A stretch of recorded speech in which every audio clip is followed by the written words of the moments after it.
사랑하는 성도 여러분, 천국에 가고 싶습니까? 당연히 가고 싶죠. 여러분들이 생각하는 천국은 어떤 모습이겠습니까? 천국에 가서는 무엇을 하며 지낼 것 같습니까? 천국에 가는 것은 우리의 목적이죠. 그럼 하나님의 목적은 뭐겠습니까? 우리를 천국으로 인도하는 것. 그 목적밖에 없을까요? 오늘 말씀을 통해서 우리가 천국에 가는 목적과 하나님이 우리를 천국으로 인도하는 목적이 과연 무엇일까? 그리고 그 천국에는 어떤 모습이 펼쳐질까? 분별하는 시간이 되기를 소망합니다. 계시록 4장 1절 말씀에 하늘에 열린 문이 있다 말씀하십니다. 하나님 나라 천국으로 가는 것은 아무데로 그냥 갈 수 있는 것이 아니다. 반드시 하늘로 들어가는 그 열린 문으로만 들어갈 수 있다는 것을 우리에게 명확히 가르쳐 주시는 겁니다. 우리는 잘 알고 있습니다. 그 열린 문이 예수 그리스도의 십자가 문, 복음의 문을 의미하는 것입니다. 마태복음 7장 14절입니다. 생명으로 인도하는 문은 좁고 길이 협착하여 찾는 자가 적음이라. 아멘. 하늘에 열린 그 문은 바로 생명으로 나아가는 우리를 위하여 예비해 두신 그 문입니다. 지금 하나님께서는 이 사도 요한을 그 열린 문으로 불러드리는 겁니다. 하나님이 사도 요한을 하나님 나라로 부르셔서 가장 먼저 보여준 것이 있습니다. 그것은 바로 하나님 보좌입니다. 2절 말씀입니다. 하늘에 보좌를 베풀었고 그 보좌 위에 앉으신 이가 있는데 바로 하나님 보좌를 의미하는 겁니다. 계시록 20장 11절에서는 그 보좌의 모습을 이렇게 표현합니다. 크고 흰 보좌와 그 위에 앉으신 이를 보니, 크다는 것은 큰 위엄을, 큰 권위를 드러내는 것이고, 하얗다는 것은 거룩하다, 순결하다는 것을 의미하는 겁니다. 그러면 그 보좌 주위에는 어떤 것들이 있을까요? 3절 말씀입니다. 무지개가 있어 보좌에 둘렸는데, 무지개는 무엇을 의미할까요? 하나님의 언약의 표징입니다. 하나님께서 성경 말씀을 통해서 우리에게 말씀해 주셨던, 우리에게 약속해 주셨던 그 모든 언약들을 이 무지개를 통해서 지키시는 하나님이라는 것을 우리에게 가르쳐 주고 있는 겁니다.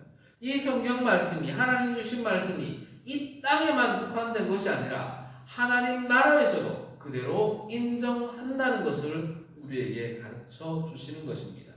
하나님 보좌 앞에는 또한 4절 말씀에 24 보좌들이 둘러져 있다는 겁니다. 또 6절 말씀에 네 생물이 있습니다. 계시록 14장 3절 말씀입니다. 그들이 보좌 앞과 네 생물과 장로들 앞에서 새 노래를 부르니 땅에서 송영함을 받은 14만 4천 밖에는 능히 이 노래를 배울 자가 없더라. 아멘. 하나님 보좌 앞에 구원받은 백성들이 그 자리에 있게 된다는 것을 말씀하시는 겁니다. 또한 하나님 보좌 앞에는 촛대 7이 있습니다. 1장 20절에서는 하나님 앞에 7 촛대가 있었는데 그 촛대는 7 교회다라고 말씀하셨고, 오늘 본문 5절 말씀에는 그 촛대에 불이 밝혀져 있다는 겁니다. 촛대 그 자체는 하나님의 교회요. 그 촛대에 불이 켜졌는데 그 불은 바로 하나님의 7 영이라는 겁니다. 다시 말해서 하나님의 교회에 불이 켜졌다는 것은 성령이 그 교회에 임재해 있다는 것입니다. 그리고 하나님 보좌 앞에는 또한 수정 같은 유리바다가 있습니다. 또한 8장 3절에 보면 금제단도 있다고 말씀하십니다. 계시록 20장 12절 말씀입니다. 죽은 자들이 큰 자나 작은 자나 그 보좌 앞에 서 있는데 하나님 보좌 앞에는 죽은 자들이 하나님의 구원을, 하나님의 심판을 기다리고 있습니다. 이어서 책들이 펴 있고 또 다른 책이 펴졌으니 곧 생명책이라.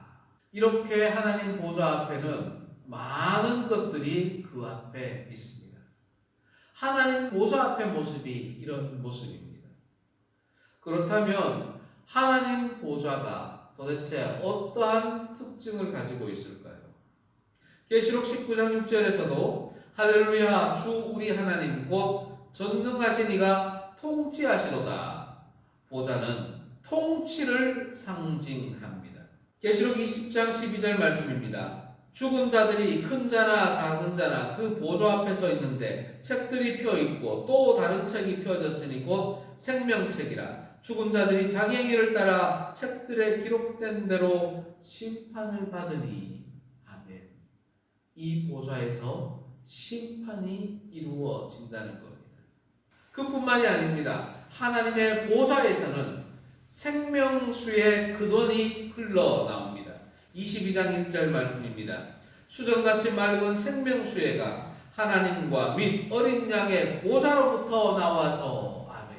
그리고 이 보좌로부터 새 창조가 이루어집니다. 21장 5절 말씀입니다. 보좌에 앉으신 이가 이르시되 보라 내가 만물을 새롭게 하노라. 아멘. 이러한 하나님의 보좌는 영광의 보좌요 은혜의 보좌입니다. 그렇습니다. 하나님 나라에는 하나님 보좌가 있고 하나님 보좌가 하나님 나라의 중심입니다. 히브리서 12장 2절 말씀입니다. 그는 그 앞에 있는 기쁨을 위하여 십자가를 참으사 부끄러움을 개의치 아니하시더니 하나님 보좌 우편에 앉으셨느니라. 아멘. 예수님의 보좌 또한 하나님 우편에 있습니다. 예수님의 보좌는 움직이는 보좌입니다. 계시록 1장 7절 말씀입니다. 볼지어다 그가 구름을 타고 구름과 함께 오시리라. 계시록 19장 11절 말씀입니다. 또 내가 하늘이 열린 것을 보니 보라 백마와 그것을 탄 자가 있으니 그 이름은 충신과 진실이라. 그가 공의로 심판하며 싸우더라. 아멘. 이 땅을 심판하러 오시는 예수님이 백마를 타고 오시는데 그 백마가 또한 예수님의 보좌입니다.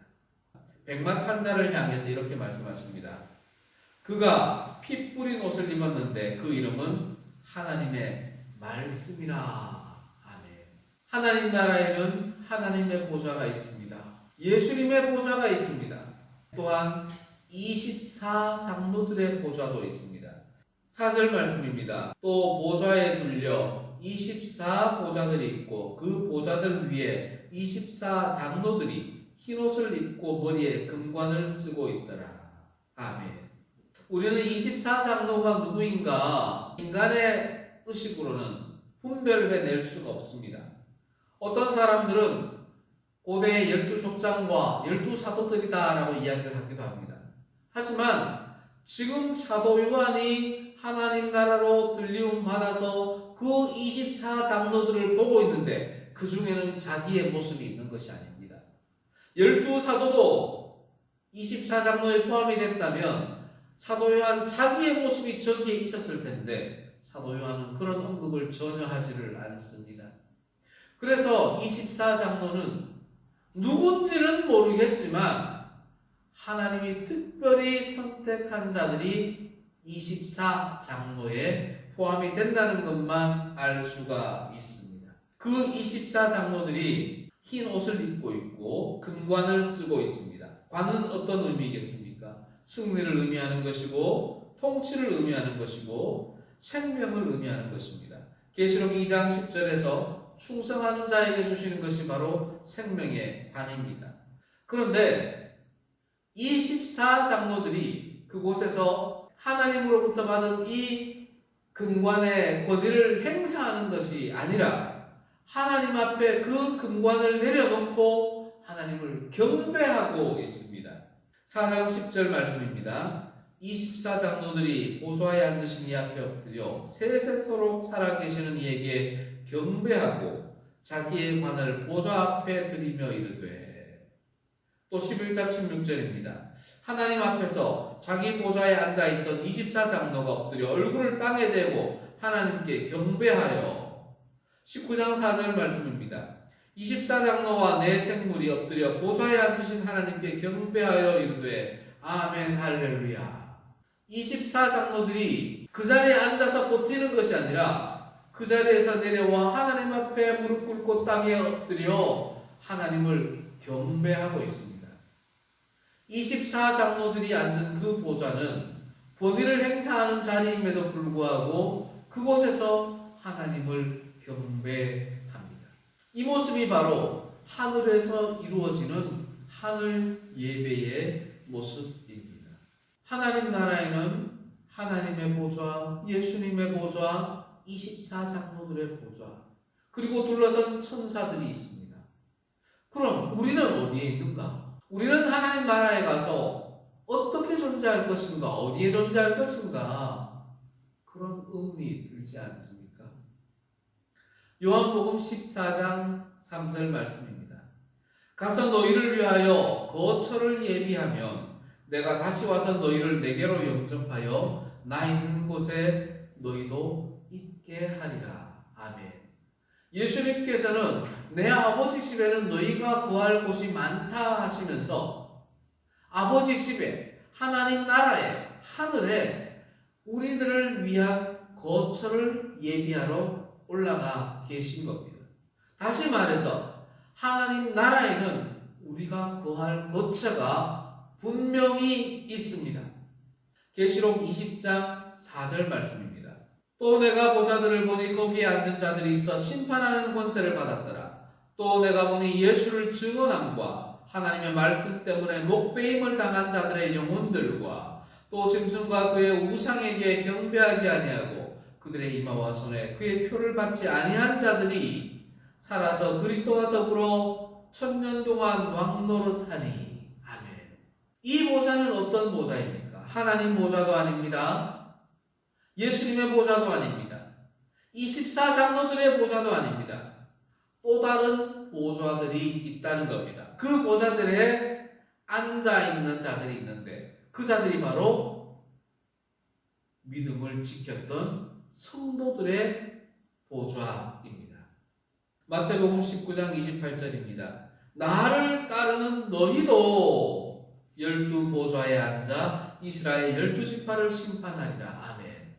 12보좌라는 것은 단순한 12보좌가 아니라 수많은 백성들이 앉을 수 있는 그런 수많은 보좌들을 의미하는 겁니다. 하나님의 보좌, 예수님의 보좌, 24장로들의 보좌, 믿음을 지킨, 신앙을 지킨 성도들의 보좌가 하나님 나라에 함께 있다는 겁니다. 하나님이 우리를 위해 예비하신 거처는 단순한 집이 아니라 하나님 앞에 우리를 위한 특별한 보좌를 예비해 두신 것입니다. 사랑하는 성도 여러분, 하나님께서 이 땅을 창조하신 목적은 이 땅에서 우리를 통해 찬양받기 위함이었습니다. 하나님 나라로 우리를 선택하여 불러 올려주시는 것 또한 하나님 나라에서 우리를 통해 찬양받고 경배받기 위함입니다.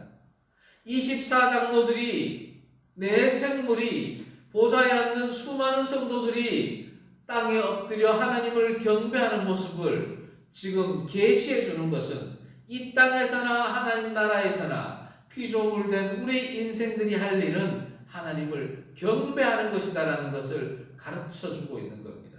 다시 말해서 하나님 나라 하늘 예배를 위하여 이 땅에서 하나님을 예배하는 훈련을 우리에게 시키고 계시는 겁니다. 이 땅에서 하나님을 바르게 잘 예배하는 자가 하나님 나라에서도 하나님을 바르게 예배할 은혜를 누린다는 것입니다. 사랑하는 성도 여러분, 하나님 나라에 있는 하나님 보좌 앞에 있는 우리는 하나님을 예배하는 보좌에 앉게 됩니다. 거꾸로 생각해서 이 땅에서 하나님을 예배하는 자리에 저와 여러분이 있다면 그곳이 또한 하나님 나라에서 앉게 될 성도들의 보좌와 동일한 보좌가 되는 것입니다. 어떻습니까? 이 땅에서 하나님께 예배 드리고 싶지 않습니까? 이 땅에서 하나님께 드리는 그 예배의 자리가 하나님 나라에서 이루어지는 그 예배의 자리와 동격인 예배의 자리일진데 우리가 이 땅에서 예배드리는 그 자리가 얼마나 귀한 자리입니까? 사랑하는 성도 여러분, 하나님이 우리를 위해 예비해 두신 보좌는 예배의 자리입니다. 지금 저와 여러분들이 함께 드리는 이 예배의 자리가 하나님이 이 땅에 우리를 위해 베풀어 주신 보좌임을 기억하며 영과 진리로 예배자의 사명을 감당하는 성도들 되기를 소망합니다.